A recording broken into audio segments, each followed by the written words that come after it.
दर्शकों, आज हम आपको धार्मिक रहस्यमयी कथा को बताएंगे जिसे बहुत कम लोग जानते हैं।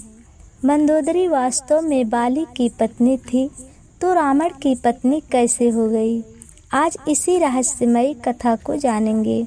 आखिर क्यों रावण ने मंदोदरी को अपनी रानी बना लिया? आखिर क्या कारण है? आप तो यही जानते हैं कि मंदोदरी रावण की पत्नी है। इन सभी प्रश्नों के उत्तर जानने के लिए वीडियो को अंत तक देखें।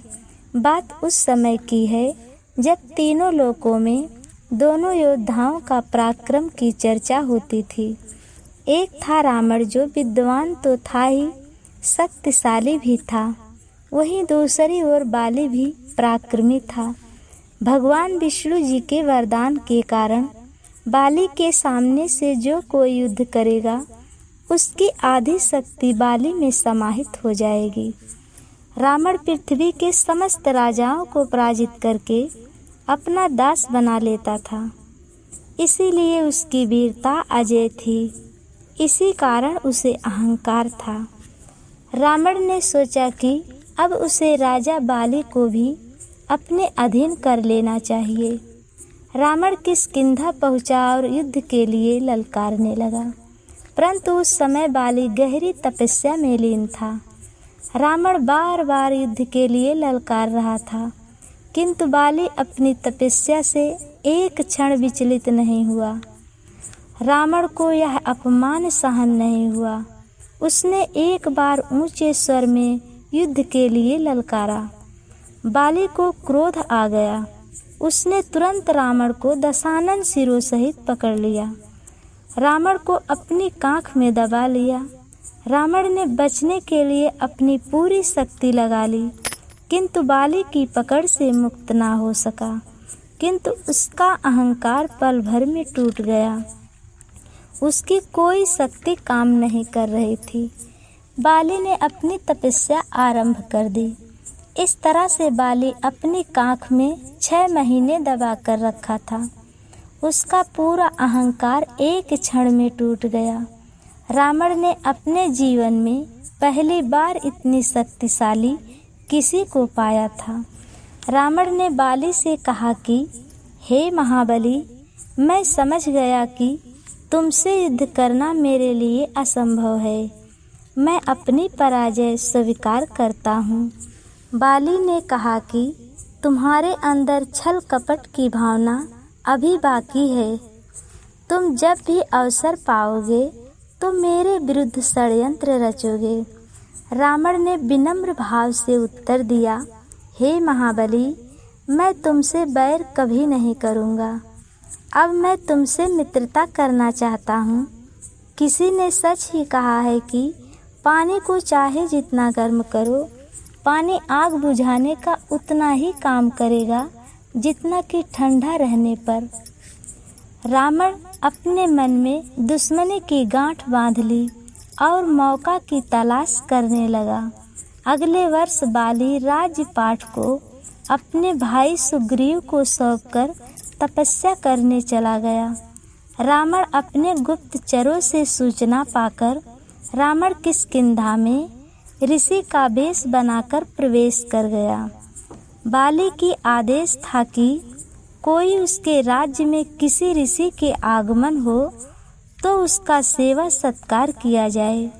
ऋषि के आगमन पर महारानी मंदोदरी अपनी देवरानी तारा के साथ आकर ऋषि की भोजन सेवा के लिए दोनों आईं। मौका पाकर रावण ने दोनों रानियों को पकड़कर अपने विमान में बैठा लिया। उनका हरण करके लंका की ओर चल दिया। मंदोदरी और तारा दोनों गर्भवती थीं। मंदोदरी रूपवान के साथ साथ बुद्धिमान भी थी। उसने सबसे पहले देवरानी तारा को बचाने के लिए एक उपाय सोचा। रावण से बोली कि आपकी बहुत प्रशंसा सुनी है कि आप बहुत बलवान और शक्तिशाली हैं, तो जब हमारे पति घर पर उपस्थित थे तो आप युद्ध करके ले आते तो आपकी वीरता होती। आप इस तरह छल करके हरण करके ले जा रहे हैं, यह तो चोरी और कायरता है। रावण बोला, हे सुंदरी, आपकी सुंदरता मैंने दैत्यों के मुख से सुना है। देखने की इच्छा हुई। मेरा यह वसूल है, जो मुझे पसंद आ जाए मैं उसे हासिल करके रहता हूँ। बाली को वरदान है कि उसके सामने कोई भी जीत नहीं सकता, इसलिए हमें आपको पाने के लिए छल करना पड़ा। मंदोदरी ने पूछा, अगर तपस्या से लौटेंगे तो वो आपका क्या हाल करेंगे? आपके राज्य को नष्ट कर देंगे और कई निर्दोष लोग मारे जाएंगे। क्या आपको इसकी चिंता है? कौन बचाएगा तुम्हें? रावण बोला, तुम जैसी सुंदरी अगर कुछ दिनों के लिए मेरी पत्नी रहे और उसके बाद मेरी मृत्यु हो जाए तो कोई बात नहीं। तब मंदोदरी सोची, अपनी जान तो नहीं बचा सकती, परंतु तारा को बचाने का उपाय सोचा और कहने लगी कि आप तारा को छोड़ दो, क्योंकि वह गर्भवती है। रावण ने मंदोदरी की बात मानकर विमान को मोड़कर किष्किंधा ले जाकर तारा को छोड़ दिया। फिर कुछ दूर जाकर मंदोदरी ने कहा, मैंने सुना है कि आपकी गर्जना इतनी तेज है कि जिसको सुनकर महिलाओं के गर्भ गिर जाते हैं।